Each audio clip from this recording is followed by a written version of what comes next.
Isang mangingisda ang nasagip sa gitna ng nagngangalit na dagat sa Parang Sulu. Ayon sa Western Mindanao Naval Command, namataan ng mga tauhan ng isang fishing vessel na hawak din ng Navy ang mangingisda sa laot pasado 1:00 ng hapon kahapon. Nakuha ang kanyang bangkang pinalubog ng mga alon. Naibalik din sa kanyang biktima o sa kanilang pamilya ang biktima.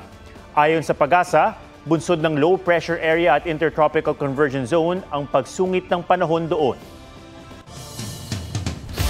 Sa gitna ng patuloy na pagtatanggol ng Pilipinas sa ating teritoryo at soberanya, naitaboy ng ating mga sundalo ang mga mangingisdang Tsino na iligal na pumasok sa Ayungin Shoal. Kumpiskado sa kanila ang mga boteng hinihinalang may cyanide. May report si Marizo Mali.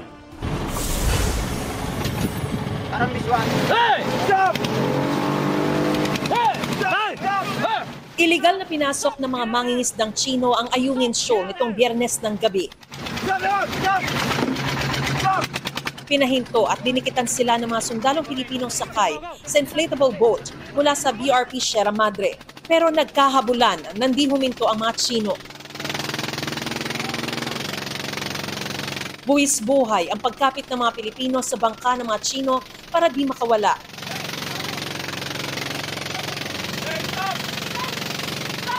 Gamit ang tila tubo o stick, pilit na sinungkit ng mga sundalo ang makina ng Chinese fishing boat para mapatigil.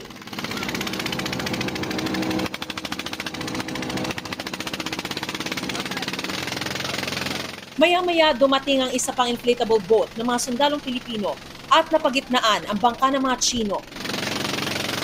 Isang tila lalagyan ng krudo ang pinaghahampas ng mga sundalong Pinoy. Nang makuha ito ng isa sa mga sundalo, saka huminto ang bangka ng mga Tsino.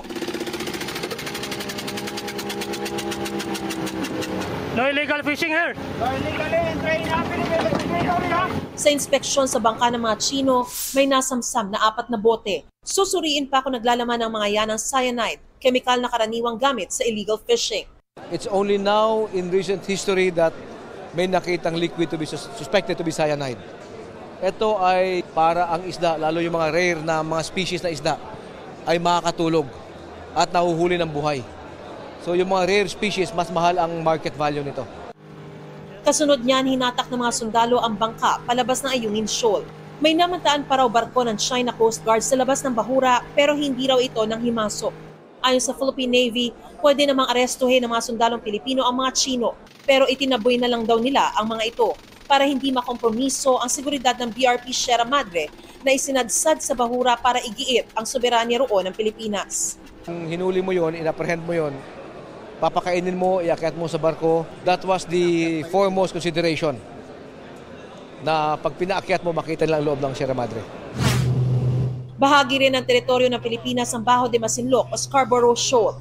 Pero inaangkin din ito ng China at plano pa nilang ideklara ito bilang kanilang nature reserve. Kinundin na yan ni Pangulong Marcos sa kanyang intervention speech sa ASEAN-US Summit, pati na sa kanyang talumpati sa 20th East Asia Summit na dinaluhan pa ng China. Giit ni Pangulong Marcos, matagal ng bahagi ng Pilipinas ang Bajo de Masinloc at tayo ang eksklusibong may otoridad para maglatag ng environmental protection sa mga teritoryo nito. Ang planong nature reserve ng China sa Bajo de Masinloc ay paglabag daw sa soberanya ng Pilipinas at sa traditional fishing rights ng mga mangingisdang Pinoy. Nasa pulong si Chinese Premier Li Qiang pero hindi pa malinaw kung anong reaksyon ng China sa mga sinabi ni Pangulong Marcos. Mariz Umali nagbabalita para sa GMA Integrated News.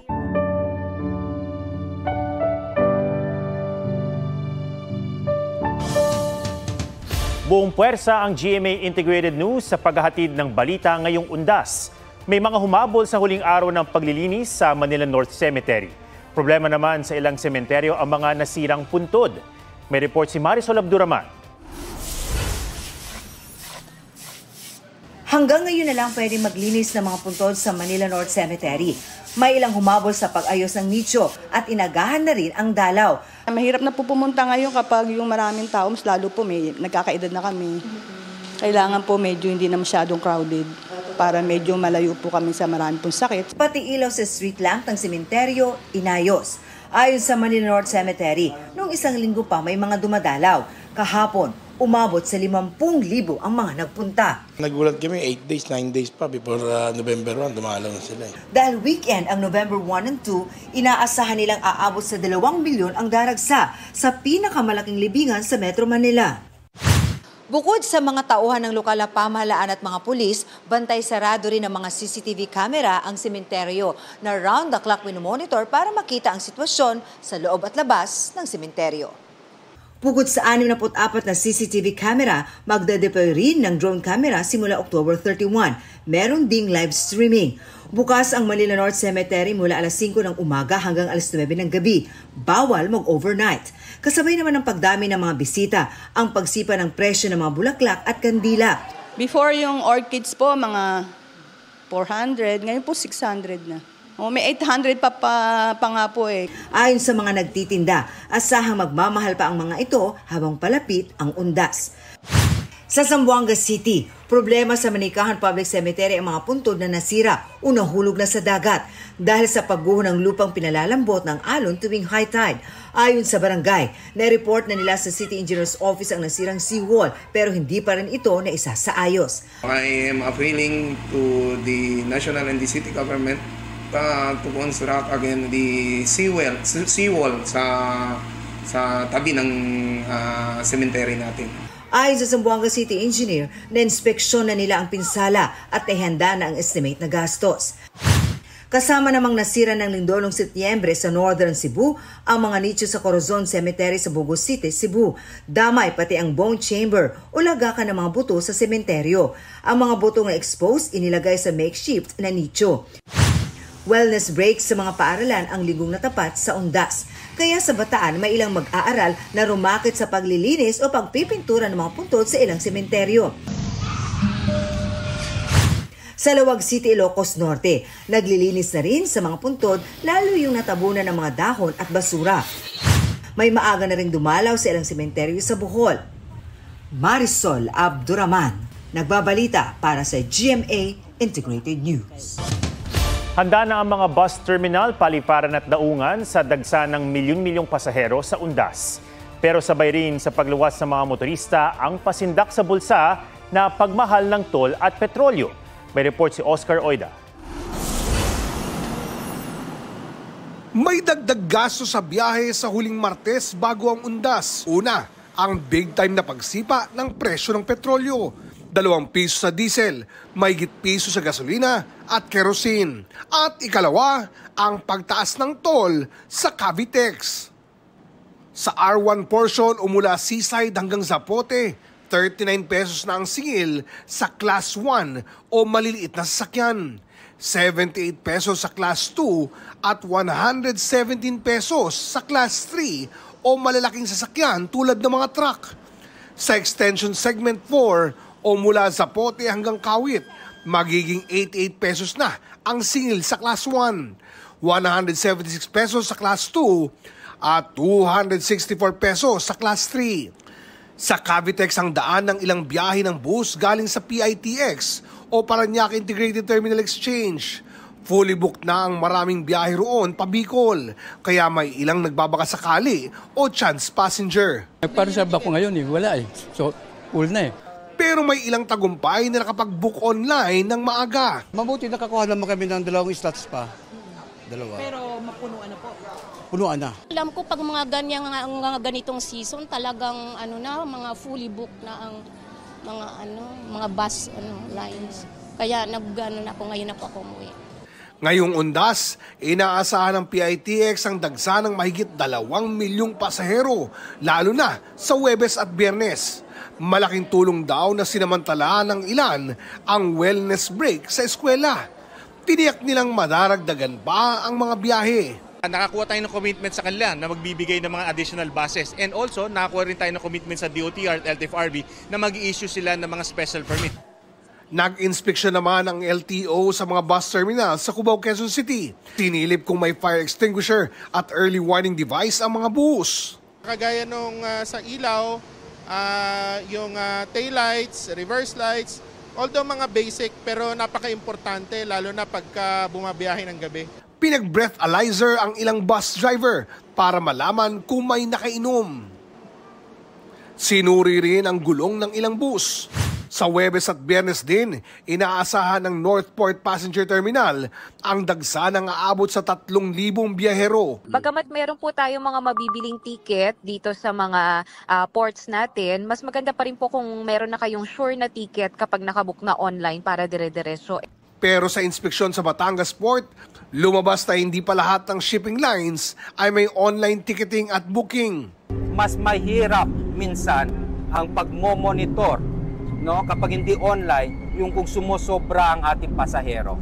Yung sinasabi natin overloading, especially in sa mga ganitong panahon, undas o holiday season po, no. So kailangan talaga natin yung online. Lagpas 2 milyong pasahero ang aasahan sa mga pantalan mula October 27 hanggang November 5. Naka-heightened alert na rin ang Civil Aviation Authority of the Philippines o CAAP para bantayan ang mga paliparan ngayong undas. Nananatili namang problema sa ilang biyahero sa pagitan ng Cagayan de Oro City at Davao City ang pagguho sa Quezon Bukidnon. Ipinatigil kasi ng mga otoridad ang ginawa roong sistema kung saan palalakarin ang mga pasahero ng bus patungo sa kabilang bahagi ng kalsada kung saan may naghihintay na bus dahil delikado para sa mga pasahero. May special permit nang ibinigay sa bus company para sa alternatibong ruta habang pinaplano ng DPWH Region 10 ang detour road na posible raw abutin ng ilang buwan. Oscar Oida, nagbabalita para sa GMA Integrated News.